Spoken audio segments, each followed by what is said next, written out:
Good morning, everybody. Thank you for coming to my presentation. I hope you'll find it interesting and informative. The topic of my presentation this morning is how to plan and deliver an effective oral presentation. As you know, oral presentations play an important part in our studies here at the PolyU. In many of the courses we take, our tutors often ask us to carry out research and then write up a paper or report on a particular aspect of the topic. And very often, we are expected to give a presentation on the topic we've researched. And in many cases, these presentations are an important part of the assessment, especially in the final year, when many departments require students to present the findings of their third-year project. So clearly, knowing how to give effective presentations is absolutely vital for all of us. But how often do you see a really good presentation? It's true, many of us have a good understanding of our subjects. Many of us have a good command of English, and many of us have the ability to put across our ideas to an audience. But by no means do all of us have the ability to put all these ingredients together and deliver a really top-class presentation. Why is this? Well, the simple fact is that oral presentations are hard to do. Hard to plan, hard to organize, hard to deliver. Not only have we got to master the subject matter, which can often be very complex, but we've also got to communicate our ideas in a second language, while at the same time worrying about our visual aids, timing, body language, and of course, our tutor sitting at the back. Now, although many of these problems will never entirely disappear, with careful preparation, planning, and practice, you will be able to develop the strategies you need in order to deliver effective presentations, both here at the PolyU and in your future career. And this is the main theme of my presentation this morning: how to give an effective oral presentation. Now, I'd like to divide my presentation into three main areas. To start with, I'm going to look at how to plan your presentation. Then I'll move on to talk about the ways in which you can organize and write up your ideas. And finally, I'll give you some suggestions about how to communicate your message. So, planning the presentation, organizing the presentation, and delivering the presentation. Now I'd like to start by looking at how to plan your presentation. And here I'd like to mention 3 points: your purpose, your audience, and the setting for the presentation. Now, before I begin, I should point out that when people advise students about planning presentations, they usually include suggestions about how to select and narrow down a topic. Now, while this is of course important, for the purposes of my presentation today, I'm going to assume that this has already been decided, either by you or your tutor. So I'll assume that you've chosen the topic, carried out the research, written up a report or paper, and that you're now ready to begin the process of planning a presentation based on your written work. Now, the first thing you have to consider in the planning process is the purpose of your presentation. There are 2 ways of looking at the purpose. The first is the general purpose of the presentation. In other words, do you want to inform, entertain, persuade, and so on? I guess the general purpose of my presentation today is to inform or enlighten. As well as thinking about the general purpose of your presentation, you'll need to think about its specific purpose. And by this, I mean what you want to accomplish, what you want to achieve. Essentially, this involves asking why. Why am I giving this presentation? Well, the specific purpose of this presentation is to give you some practical advice and suggestions about planning, organizing, and delivering effective oral presentations at university. That's what I'm trying to accomplish. The second aspect of planning involves thinking about the needs and interests of your audience and the context in which your presentation is taking place. You should aim at being an audience-centered speaker. In other words, a speaker who really understands and communicates with an audience. If you want to connect with your audience, you need to understand who they are. These are some of the things you need to consider: their knowledge, their level of interest, their attitudes, their needs, as well as characteristics like age, sex, and ethnic group. Apart from thinking about your audience, you also need to consider the context or setting in which the presentation is taking place. These are just a few of the questions you need to ask yourself. How many people will be coming? Where is the presentation taking place? What are the seating arrangements? What facilities are available? Clearly, giving a long assessed presentation to 50 professionals in a well-equipped lecture theater will be quite different from giving a short talk to a group of classmates in a small seminar room. What you have to do when planning your presentation is thinking carefully about the kind of people you're going to talk to and the kind of setting in which it's going to take place, and then adapt, tailor, customize your presentation so that it's appropriate for the audience and the occasion. Okay, having looked at how to plan presentations, I'd now like to consider the ways in which you can organize and prepare notes for your presentation. And I'm going to do this by first looking at how to organize your ideas and information in the body of your presentation. Then I'll give you some suggestions about how to introduce and conclude your presentation. And finally, I'll look at the differences between written and spoken English, and the ways you can use your awareness of these differences to prepare notes for your presentation. Now, when you consider the organization of your presentation, I think it's best to start with the body. If the body is clearly and logically organized, your presentation will be easier for the audience to understand and remember. I think the best way to organize the body is to devise 3 or 4 main points, which of course are related to the purpose and central message of your presentation. And then select supporting points to develop your main points. Now, when you're actually delivering your presentation, it's important to supply transitions to help your audience follow your presentation as you move from one point to another. For example, I'm now coming to the end of my section on the body, so I need to say something to link this section with the next. So I'll say, well, I think that covers most of the points about organizing the body. And now I'd like to move on to look at how you can introduce your presentation.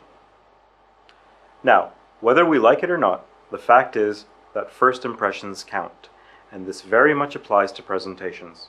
What you say it, how you look, these all contribute to the impression that you make at the beginning of your presentation.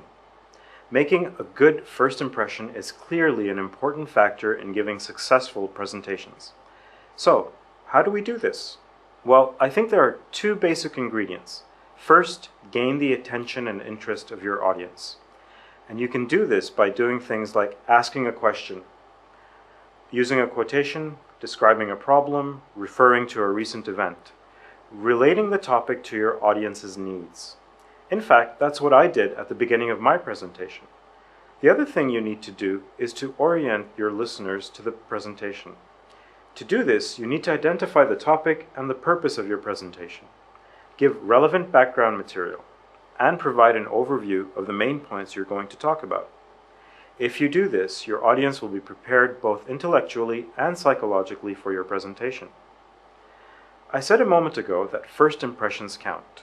Well, it's also true that last impressions count. So you should aim at leaving your audience with a lasting impression of both you and your message by making your conclusion brief, clear, and memorable. Easier said than done, perhaps. But here are 3 suggestions.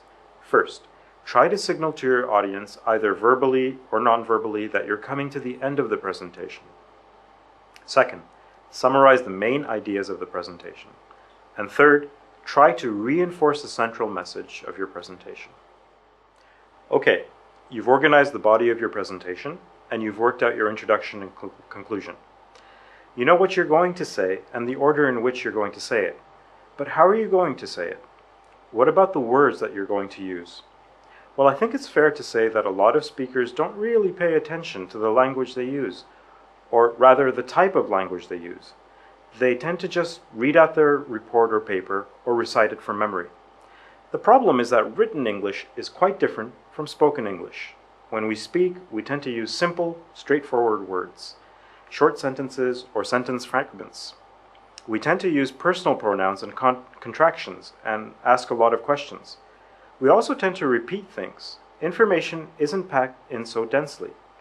If you read straight from a script, you'll include lots of features of written academic language, complex sentences, passive voice, long words, and so on. To see what I mean, all you have to do is listen to someone reading from a textbook or a journal.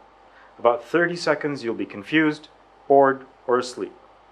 Written language is hard to understand, hard to process, and you need to be aware of this when you prepare notes for your presentations. And this is what I'd like to move on to talk about next. Now, I've just mentioned that it's not a good idea to read out your report or paper.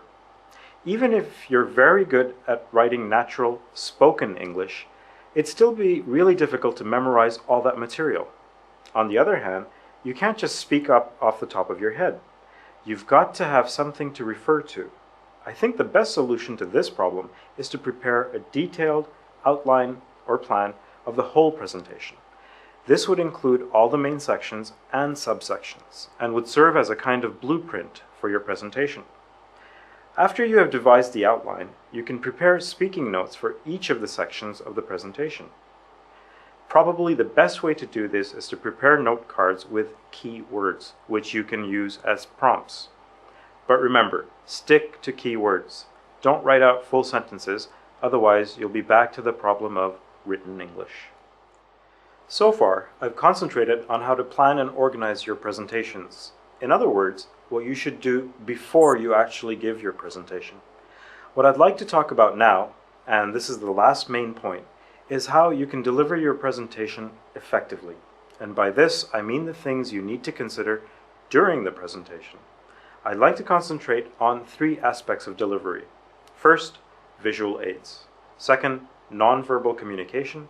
And third, question and answer session at the end of the presentation. It goes without saying that using visual aids like charts, photos, and computer graphics can help you get your message across. They can make your presentation interesting, clear, and memorable. But you need to ensure that you use your visual aids effectively. Here are a few basic tips.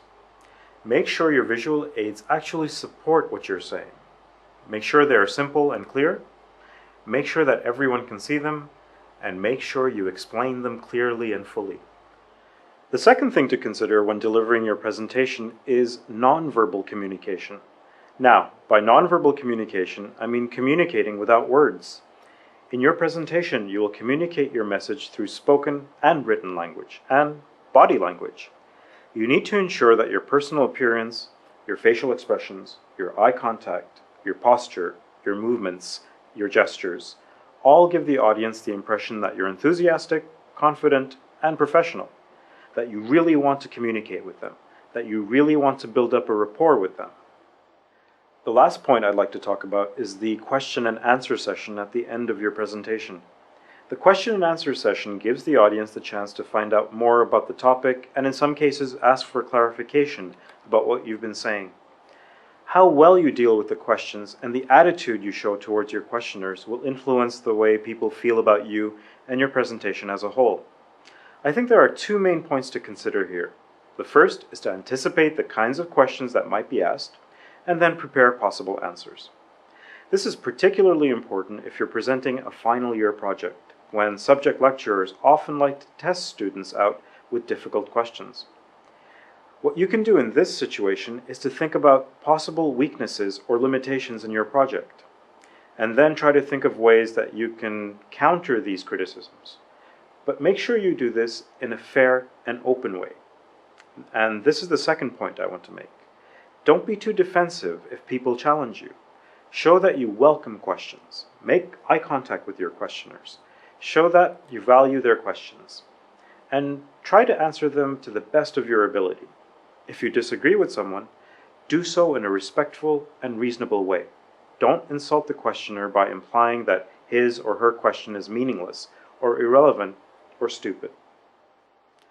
Well, I think that covers most of the things I want to say about how to give effective oral presentations. In my presentation, I focused on 3 main areas: planning your presentation, organizing your presentation, and delivering your presentation. To conclude my presentation today, I'd like to sum up the points I've made in a way that I hope you'll find easy to remember. And these are 6 key points you need to consider during the presentation process. These are the principles of presentation. Purpose. What is the objective of your presentation? People. Who will you be talking to? Preparation. What kinds of information and ideas will you include? Planning. How will you organize your material? Personality. How can you create a positive self-image for yourself And finally, performance. How can you communicate your ideas effectively? These are the principles of presentation. These are the principles that each and every one of you will need to consider if you want to give effective presentations here at the PolyU. Thank you.